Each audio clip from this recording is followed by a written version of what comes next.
Tapos na ang testing. Lahat ng criteria na 26 ay pasado ng Smartmatic TIM. At we are just winding up now. Magsasubmit na ang Special Bids and Awards Committee ng report sa NBank.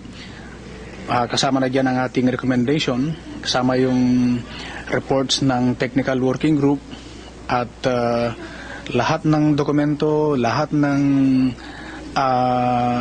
videographic records dito sasubmit natin sa Commission and Bank, duly tabulated for easy reference.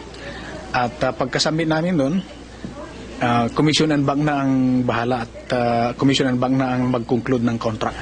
Palagay ko this week maaring i-award na ng Commission and Bank sa Smartmatic TIM. Tuwang-tuwa tayo. Tuwang-tuwa rin si Congressman Teddy Boy Locsin. Yung mga representatives ni Senator Mar Rojas, wala rin silang negative comments. Everybody is satisfied. Finally, we'll be into full automation of our elections. This is historic in the Philippines, Philippine elections. So, naipasa nila yan, although hindi pa yan ang katapusan. Ito ay para lamang sa bidding at sa pagkakuha nila ng contract. Pagkatapos ng awarding ng contract, may 5 tests pa na pagdadaanan. Unang-una, yung laboratory test. Makikita natin na under different climatic conditions in the Philippines, durable ang machines. Katulad ng differences in humidity or dryness, temperature, coldness, and heat, mawi-withstand niya. At yung ating mga, dusty conditions or rough roads, mawi-withstand ng mga machines na ganito. Tapos meron din tayong tinatawag na field test. Ito ilalagay mo na sa field. 2 beses pa yan. Pagkatapos meron tayong tinatawag na mock election.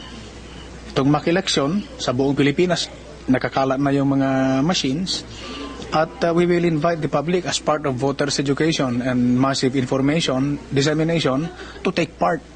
They cast their votes and we will see. They will see for themselves that the machines are working according to specifications. Number 4, meron tayong tinatawag na transmission test.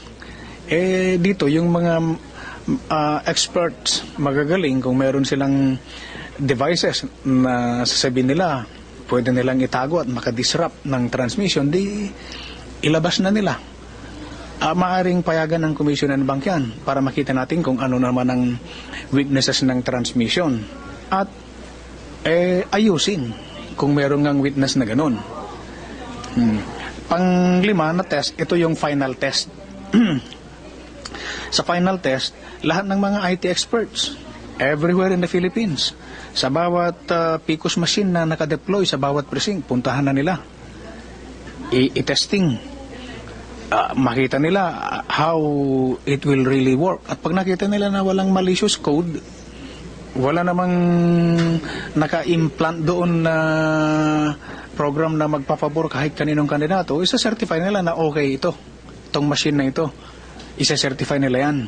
Tapos isil na yung makina para sa kaarawan na lang ng eleksyon bubuksan at gagamitin. So, ito ay para makasigurado tayo na yung mga machines na na-deliver nila at naipwesto nila ay talagang magde-deliver ng gusto nating accurate election results.